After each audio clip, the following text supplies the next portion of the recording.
नमस्कार विद्यार्थी मित्रांनो, स्वागत आहे तुमचं आपल्या आवड शाळेच्या YouTube चॅनेलमध्ये। तर बघा, आजच्या व्हिडिओमध्ये आपण कोणत्याही संख्येचे टक्के कसे काढायचे ते पाहणार आहोत। तर बघा, याच्या आधीच्या व्हिडिओमध्ये आपला हा सुद्धा व्हिडिओ आहे की कोणत्याही संख्येचे टक्के कसे काढणे किंवा टक्केवारी कशी कशी करायची किंवा शेकडेवारी यावर सुद्धा आपले व्हिडिओ आहेत। तर जर तुम्ही ते नसतील बघितले तर तुम्ही ते पण बघू शकता। बघा, तर मग तुम्हाला जर हा व्हिडिओ जर तुम्ही पाहिला तर तुमच्या सगळ्या शंका दूर होऊन जातील। बघा, कोणत्याही स्पर्धा परीक्षेला असू दे किंवा आपल्या शाळेच्या एक्झामला असू दे, यावर प्रश्न असतो, पण त्यामुळे आपण खूप जमलिंग होऊन जातो।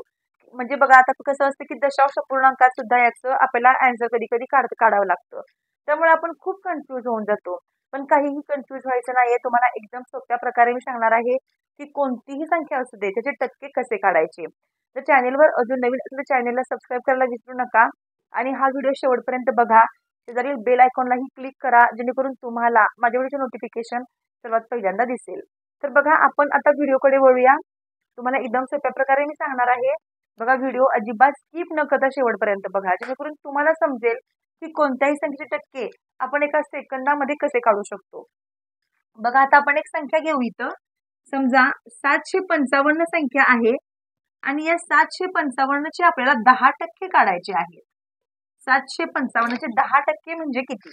आपण याचं उत्तर पटकन काढू शकतो। बघा, जेव्हा कोणत्याही संख्येचे 10% काढायचे असतात, कोणतीही संख्या असू दे त्याचे 10% जेव्हा आपल्याला काढायचे असतात, तेव्हा उजव्या बाजूची एकच संख्या जोडायची। ही संख्या आपण खाली उतरून घेऊ, 755।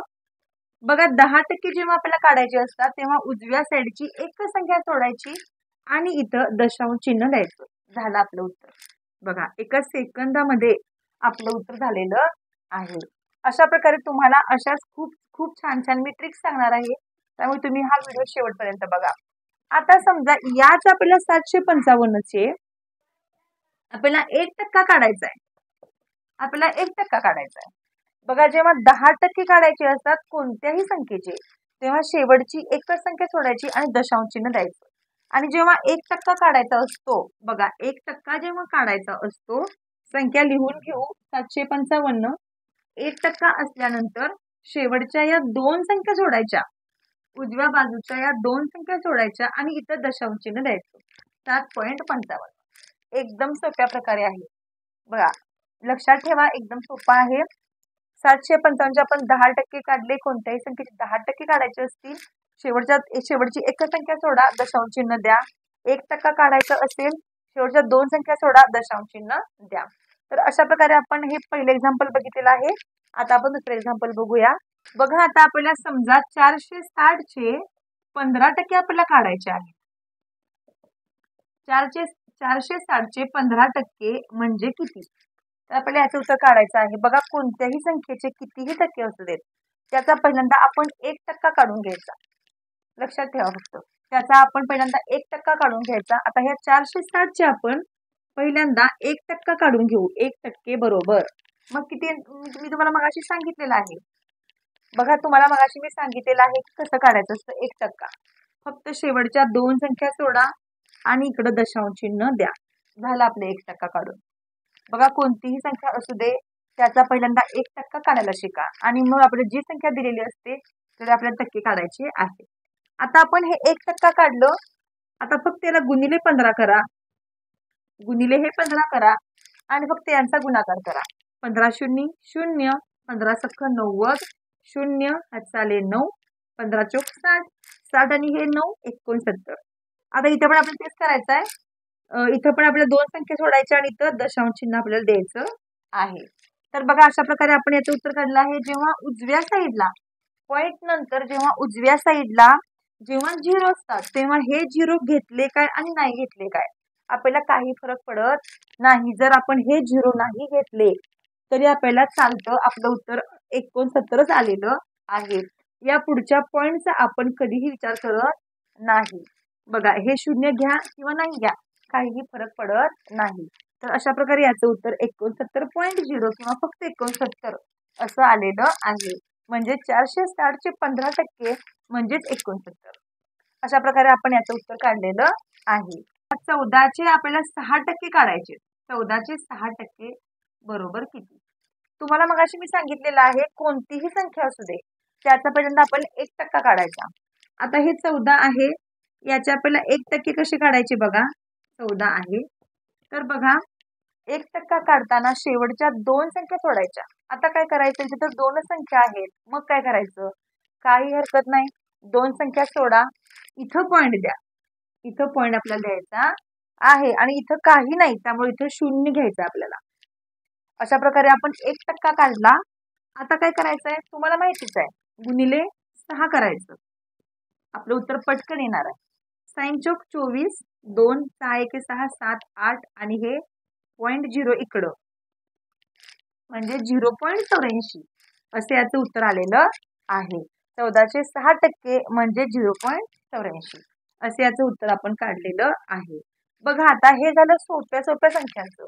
आता जर संख्या दशांश पूर्णांकात असेल तर काय करायचं आपण बघूया. बघा आता आपली संख्या आहे 25.5 चे 5%. ही संख्या दशांश पूर्णांकामध्ये आहे. तर असं असल्यावर आपण काय करायचं, काहीही अवघड नाही, आपली ट्रिक आहे तीच आहे. पहिल्यांदा आपण या संख्येचा 1% काढून घेऊ. बघा 1% पहिल्यांदा आपल्याला काढायचा. 1% बरोबर ही संख्या पहिला मांडून घेऊ आपण 25.5. आता तुम्हाला मगाशी मी काय सांगितलं, जेव्हा 1% असतो तेव्हा शेवटच्या 2 संख्या सोडायच्या आणि काय करायचं, आपल्याला दशांश चिन्ह घ्यावं लागतं. पण इथे तर ऑलरेडी दशांश चिन्ह आहे, मग काय करायचं, आता हे दशांश चिन्हाच्या या संख्येला काहीच किंमत नसते. इकडच्या साईडला उजव्या बाजूला ज्या संख्या असतात त्यांना काहीच किंमत नसते. मग या ज्या संख्या आहेत या संख्या आपल्याला घ्याव्या लागतात. मग आपल्याला काय करायचंय बघा, हे जे दशांश चिन्ह आहे हे काढून टाकायचंय आणि मग दशांश चिन्हाच्या अगोदरच्या ज्या 2 संख्या आहेत इथं आपल्याला दशांश चिन्ह घ्यावं लागेल आणि इथं कोणती संख्या नाहीये त्यामुळे इथं आपल्याला 0 घ्यावा लागेल. बघा आपण काय केलं, जेव्हा संख्या दशांश पूर्णांकात असते तेव्हा ती संख्या खाली उतरून घ्यायची आहे तशी, त्याचा 1% आपण काढून घ्यायचा पहिल्यांदा आणि बघा जिथं पॉइंट असतो त्या पॉइंटच्या डाव्या साईडला 2 संख्या सोडून आपल्याला दशांश चिन्ह घ्यावं लागतं आणि जे आधीचं दशांश चिन्ह आहे ते आपल्याला कट करावं लागतं. आता या संख्येला आपल्याला फक्त 5 ने गुणायचं आहे. 5 ने आपल्याला फक्त गुणायचं आहे. 5 5 25, 5 हाताले 2, 5 5 25 26 27, हातचा परत 2, 5 दुनी 10 11 12 2 हातचा आला 1 आणि हा जो 1 हातचा आहे तो उतरून खाली घ्यायचा. आणि बघा इथं आपल्याला 3 संख्या सोडून दशांश चिन्ह आहे. उत्तरामध्ये सुद्धा 3 संख्या सोडून दशांश चिन्ह इथं द्यायचं आहे आपल्याला, म्हणजे 1.275 असे याचं उत्तर आलेलं आहे. बघा संख्या कोणतीही असू दे, साधी असू दे किंवा दशांश पूर्णांकामध्ये असू दे, त्याचं उत्तर आपण याच प्रकारे काढायचं आहे. आता आपण आणखीन एक एक्झाम्पल बघूया.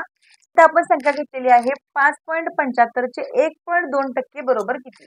आता बघा दोन्ही संख्या ज्या आहेत त्या दशांश पूर्णांकात आहेत, तर अशा वेळी काय करायचं, बघा आपली ट्रिक आहे तीच आहे, काही हरकत नाही, आपल्याला कोणतंही एक्झाम्पल असू दे. आता काय करायचं, पहिला आपण या संख्येचा आपल्याला 1% काढायचा आहे. बघा 1% बरोबर संख्या उतरून घेऊ आधी 5.75. आता तुम्हाला मगाशी मी सांगितलेलं आहे पॉइंट नंतर ज्या संख्या इकडं उजव्या बाजूला त्याचा आपल्याला काहीच उपयोग नसतो. त्या संख्या असल्या काय किंवा नसल्या काय त्याचा आपल्याला काही फरक पडत नाही, पण डाव्या बाजूला ज्या संख्या असतात त्या आपल्याला महत्वाच्या असतात. आता आपल्याला 1% काढायचा आहे, मग आपल्याला पॉइंट नंतर 2 संख्या पाहिजेत ना पॉइंट द्यायला. मग आपण याच्या अगोदर 0 घेऊ, आपण इथे काही संख्या नाहीये, मग आपण हा पॉइंट काढायचा आणि इकडे घ्यायचा, कारण आपल्याला 2 संख्या सोडून दशांश चिन्ह द्यायचं आहे आणि इकडे पण आपण 0 घ्यायचं.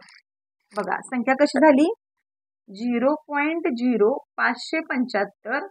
आता याला आपल्याला गुणिले, आता इथं पण 1.2 आहे, इथं आपण दशांश चिन्ह नाही असं समजू आणि डायरेक्ट आपण 12 ने काय करू, त्याचा गुणाकार करू.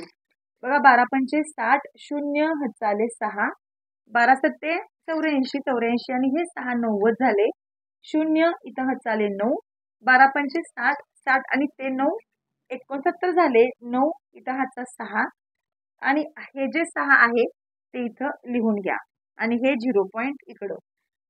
आता बघा आपलं उत्तर असं आलेलं आहे 0.6900 हे आपलं उत्तर आलेलं आहे. आता गुणाकारामध्ये काय होतं, 1 2 3 4 संख्या सोडून दशांश चिन्ह होतं, पण आता आपल्याला 5 संख्या सोडून दशांश चिन्ह द्यावं लागेल, कारण या 1 2 3 4 या संख्या बरोबर आहेत, पण आपल्याला इथे एक पॉइंट होता ना, हा पॉइंट आपण काढून टाकला, त्यामुळे जर हा पॉइंट काढला आपण तर इकडे एक शून्य आपल्याला वाढवावा लागतो. आता काय करायचं आपण, या पॉइंटच्या इकडे अगोदर आपल्याला एक शून्य इथं घ्यावा लागेल आणि इथं पॉइंट देऊन मग इकडे आपल्याला शून्य घ्यावा लागेल. म्हणजेच या 4 संख्या आणि या पॉइंटच्या ऐवजी इकडे आपण 0 वाढवलेला आहे. म्हणजेच आपलं उत्तर 0.06900 असं आलेलं आहे. तर बघा, एक्झाम्पल कोणतंही असू दे मित्रांनो, तर अशा प्रकारे आपण सोप्या ट्रिक्सने ते आपण लिहायचं आहे. तर अशा प्रकारे तुम्हाला एक्झामला कोणत्याही संख्येचे कितीही टक्के विचारू देत, तुम्ही त्याचं उत्तर अशा प्रकारे तुम्ही लिहू शकता. 10% असेल तर काय करायचं, 1% असेल तर काय करायचं, किंवा आदली मधली कोणतीही संख्या असू दे किंवा दशांश अपूर्णांक संख्या असू दे, तेही तुम्हाला मी सांगितलेलं आहे. बघा, जर तुम्हाला व्हिडिओ आवडला असेल तर नक्की लाईक करा व्हिडिओला, कमेंट करून सांगा तुम्हाला हा व्हिडिओ कसा वाटला. चला तर मग आपण असंच भेटू आणखीन एका नवीन व्हिडिओ सोबत. तोपर्यंत धन्यवाद.